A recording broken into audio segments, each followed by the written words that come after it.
Matthew 5 verse 41. It says, if somebody compels you to go 1 mile, go with him. I repeat, if someone compels you to go 1 mile, go with him. 2 What miles. is compel? Madungga itong compel. Uy, muna mag-iya ang compel. Hindi compel. Di ka ba? You know what? The other translation, if someone forces you to go 1 mile, go with him. You know? 2 miles. The title of this wonderful Sabbath is The Second Mile. If there's second mile, there is first mile. Friends, are you happy this wonderful Sabbath day? Makita na maginato, we will discover this wonderful Sabbath that there are 2 things in this world. First mile. First mile is kapwa. Kabalo mo si kapwa? Hayatay. First mile, the second mile is a wonderful mile. Let's begin now. That's found in Matthew chapter 5 verse 41, the second mile beauty.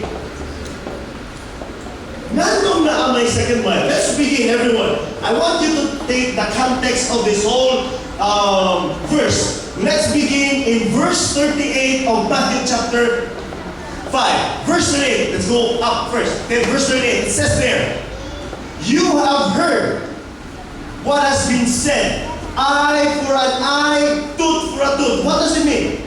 Eye for an eye, tooth for a tooth. What does it mean?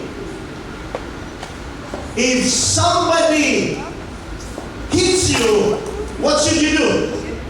What must you do? Hit him back. More than an eye for an eye, tooth for a tooth. Just imagine the crowd was listening. Jesus, they were thinking, this is the Messiah. This is the coming King. He will reign against the Roman world. And you know what? They were expecting Jesus to say something. And he's been doing miracles. I'm sure. We have seen him raise the dead, and I'm sure he can do just like Iron Man did. So they were listening. And so God said, you have heard, verse 38, what has been said, eye for an eye, tooth for a tooth. Unsa ka naman yun? Yes, kana mo ang gusto nga hari. Manimalos yun. Kaya naman, they were abused, they were exploited, and they were harassed because of the Roman rule or laws. They were listening. But you know what Jesus said, verse 29? But I say unto you, that ye resist not evil, for whosoever shall smite thee on thy right cheek, give him the left. Sure. They were listening to Jesus. Okay? They were expecting that this Jesus, this God, this King will rule, mighty King. Now what? And so they were listening. Na-abuse na sila, they were exploited, wala too, and they were so, grabe na nila kasugugin. And God said, if someone slaps you on your right cheek, itaon na mo na wala. Sige mo, kung naay, kung giilugan ka o puyang, ihatag na lang po ng imuhang kanan. Pag sure. Tanawa. Verse 40. And if any man will sue thee to the law, and take away thy coat, give him your cloth. Pag sure niya. Tanawa. Now, here comes now verse 41. If someone forces you to go 1 mile, go with him 2 miles. Now, what does it mean? The Roman mile was about 100 paces or 1,520 yards. A little shorter than the English mile. What else? Each mile was a stone marker. Pila din sa inyo ang nakabantay. Diri sa atong ang highway diri sa Davao or along going to somewhere. Nga namin makita itong muhon, the yellow muhon. Have you noticed it? Ibaktas na muna ni Romero. Hampos Romero. Isa itong kakuyo diri lakbay Pilipinas, basta ibaktas muna. And every time you see the muhon, I drove from Cagayan to Davao. Nakagin mo, DC, meaning Davao City, pila na kilometro away from this marker to Davao, pila na 60 kilometers. And on top of that is, kabantay mo, 9 km. Kabalan mo ng km, kilometer. Kanang na 1,500 something kilometers. Kabalan mo na, asa na mo zero. Kabalan asa mo na mo zero. That will zero in at Luneta Park. Okay, kasi tingnan mo, sabi mo number diri. That means you are 1,500 plus kilometers away from Luneta Park. Gibaktas na muna, 1999, pagsulay na kayo. But that's another story. So ingana dito. And so this rule, the second mile rule, was issued. Kaya nga naman, i-explain, to all citizens or people of the land, please listen. You are, para yun si Jews, sa mga Hudyo, Jews are required to pass on the burden of a Roman soldier or anyone, any Roman citizen, to carry his load 1 mile. It was a donut. And so, gipang-text na tanan, sentumin, nanapoy balaon. Another exploitation, gibutang sa Facebook, and everyone knew, nagbagut-butang. Tanawa, imagine ninyo kung sinita mo. I am going to Abrisa one morning. Bit na. Uy, makita na yun sa Roman soldier. Uy, ay sir, please come here. I am going to Turin. But sir, I have to go to Abrisa. I have to go there. I'll be late. I need to be there before 9 o'clock. Stop talking. Shut up. Naamay balaod. You need to carry my very heavy bag 1 mile. 1 mile plus 1 step. Di na pwede. Ito lagi mo. 1 mile lang yun. But sir, I need to be there. I need to do my presentation. Basi, ma-fire na to, sir. No, you have to carry this. Oh, balaod. But sir, balaod. Sir, please. Kung kahit ka ulo, husband, sumbong ka doon. Kung sinuhatong ka ninyo, wagi mo'y mahimo, it's the balaod. It's the law. So he has to carry it 1 mile. Butang, sir, tama na. You think 1 mile is short or far? Which is longer? 1 mile or 2 miles? 2 miles, you know. Patanawa, 1 mile ang ibagtas. Pagbalik na ko sa tuwang kunitan, pinanalang kamay na po. Another 1 mile. Balik na po ko. Late na ko. Wala may sakyanan. And I have to be there another 1 mile. Grabe minagkasubo. And Jesus was talking to those people who were so stressed out na.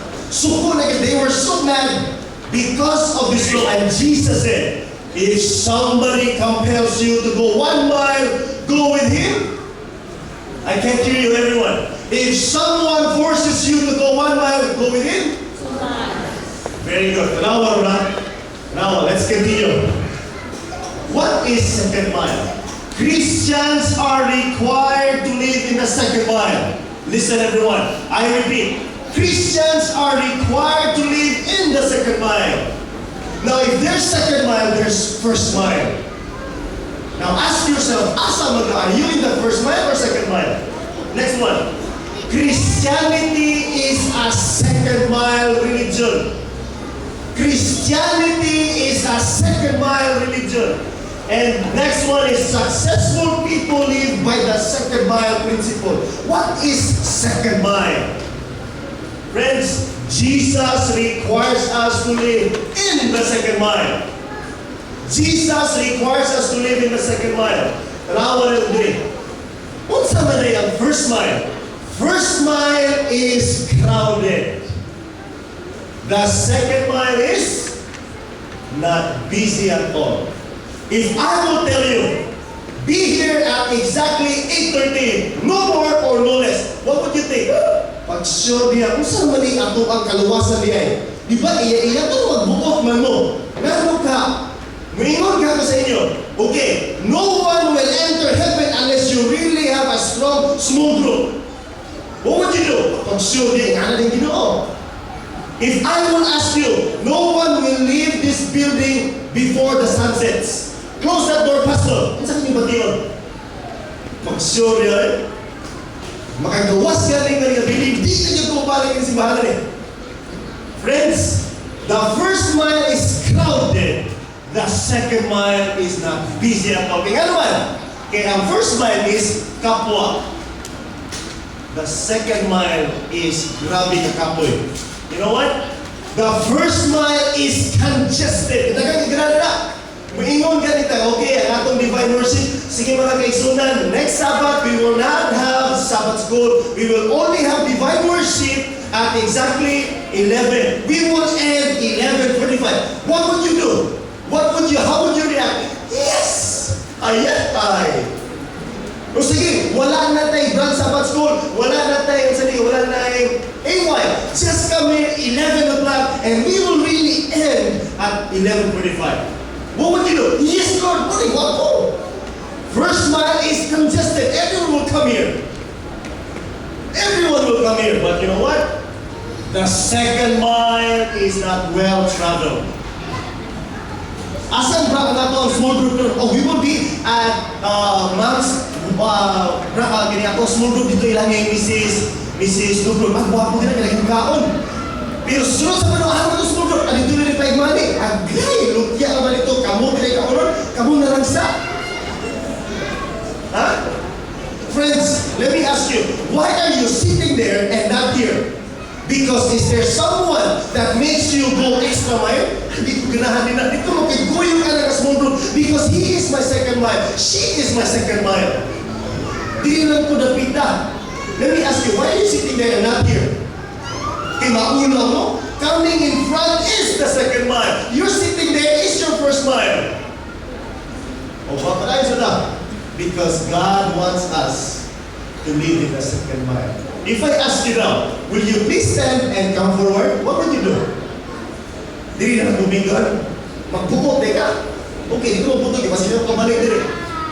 First mile is bumper to bumper. The second mile is smooth sailing, everyone. The first mile is gridlock. The second mile is almost deserted. Friends, let me ask you. Kumusta ka ta atong pananagan sa Ginoo? How's your relationship with God? I'll show you a video clip. Lisod niya kayo. Nawa, lisod kayo. Lisod kayo mo go the second mile. Ayaw mo kabalaga mapandol kita. Matumba kita along the way. We will drop, but watch this video clip.